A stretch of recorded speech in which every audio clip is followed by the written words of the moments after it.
अस्सलाम वालेकुम, welcome to my YouTube channel medicine information for public. दोस्तों कैसे हैं? उम्मीद है कि आप सब दोस्त खैर आफियत से होंगे। दोस्तों आज का जो हमारा रिव्यू है वो है सर्क टैबलेट के बारे में, जो कि एक मल्टीनेशनल ब्रांड है। एबट कंपनी ने इसको मैन्युफैक्चर किया है। आपके सामने तीनों रेंज में पड़ी हुई हैं, सर्क 8 mg और सर्क 24 mg और सर्क जो है वो 16 mg। अगर हम इसकी कंपोजिशन या इसकी साल्ट की बात करें तो ये इसका साल्ट है बीटा हिस्टाइन डाईहाइड्रोक्लोराइड। दोस्तों ये इसका केमिकल एक्टिव एजेंट्स है जो कि काम करता है। वीडियो शुरू करने से पहले हमेशा की तरह आपसे रिक्वेस्ट है कि मेरे चैनल को सब्सक्राइब कर लें। अगर वीडियो पसंद आई तो इसको लाइक और शेयर करें ताकि दूसरे भी लोग इससे फ़ायदा हासिल कर सकें और इस टैबलेट को इस्तेमाल करने से पहले ये वीडियो अच्छी तरह देख सकें ताकि उसको बेहतर रिज़ल्ट लेने के लिए उनको इस चीज़ के बारे में मुकम्मल आगाही हो। चलते हैं अपनी वीडियो की तरफ। दोस्तों ये सर्क टैबलेट, सबसे पहले हम बात कर लेते हैं कि ये किन पर्पज़ के लिए इस्तेमाल की जाती है। दोस्तों बेसिकली ये बीटा हिस्टाइन जो सॉल्ट है ये वैसोडिलेटर है, ये वेसल्स को खोलता है, मतलब ये शरियानों को खोलता है ताकि जो है हमारी ब्रेन की तरफ अगर कोई इंजरीज़ या सर्जरी हुई है उसमें ब्लड की सप्लाई ठीक तरह से जाए। और उसके अलावा ये टैबलेट चक्कर आने के लिए, हाफ सर दर्द के लिए बहुत ज़्यादा मुफीद है। अगर इसमें हमारी मनियर डिज़ीज़ जिसको कहते हैं, अगर वो हमारी डायग्नोज हो जाती है, मनियर डिज़ीज़ ये वो डिज़ीज़ होती है जिसमें कानों में शोर सुनाई देता है, जैसे कानों में शोर हो, सीटियाँ बजने का शोर हो, उसे कहते हैं मनियर डिज़ीज़।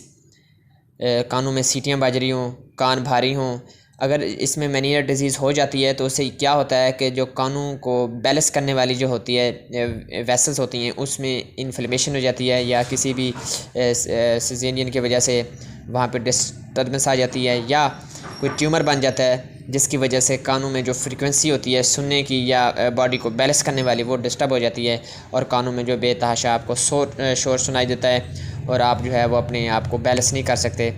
आपको चक्कर भी आते हैं, अगर आप मतलब कि इस तरह लगता है जैसे ज़मीन आपकी घूम रही हो।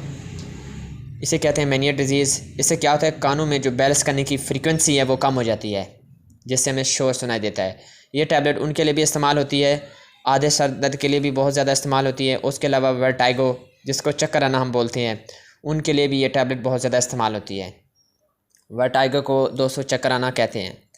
तो ये टैबलेट इस्तेमाल होती है कानों में शोर सुनाई दे, आपका आधा सर का दर्द और शदीद हो, दूसरा अगर आपको चक्कर आती हो। ये तीन सिचुएशन में ये बहुत ज़्यादा इस्तेमाल होती है। और दोस्तों ये बहुत ज़्यादा इफ़ेक्टिव ड्रग्स है, मेडिसिन है जो कि आम कॉमनली इस्तेमाल होती है। ये ज़्यादातर जो है न्यूरोलॉजिस्ट जो डॉक्टर हजरात हैं उनकी ये एक मुनफरद और जानी पहचानी अद्वियात है, क्योंकि मोस्टली उनकी जो ट्रीटमेंट होती है वो इनके गिर्द घूमती है।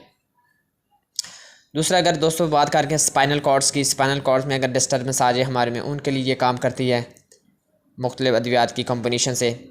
तो ये था इनका इस्तेमाल, ये था किन पर्पज़ के लिए इस्तेमाल की जाती है। अब हम बोलते हैं कि इसकी डोज़ कितनी हम ले सकते हैं और किन लोगों को 8 mg वाली इस्तेमाल करनी चाहिए और किन लोगों को 16 mg के लिए इस्तेमाल करनी चाहिए और किन दोस्तों को जो है वो आप 24 वाली इस्तेमाल करवा सकते हैं।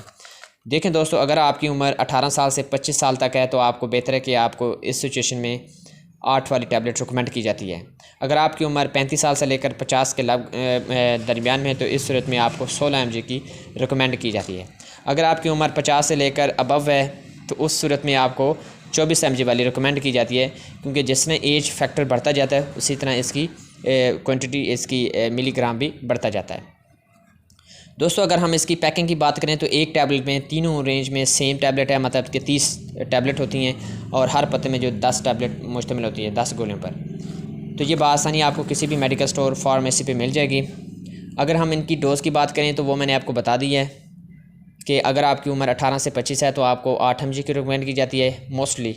अगर आपकी 30 से 40-50 के रोड बट है तो फिर आपको 16 mg की रिकमेंड की जाती है। 40-50 से लेकर 60-70-80 तक तो इस सूरत में आपको 24 वाली रिकमेंड की जाती है, जो कि आपको अगर कानों में शोर सुनाई देना, आधे सर का दर्द और शदीद चक्कर आना में बहुत ज़्यादा मुफीद है।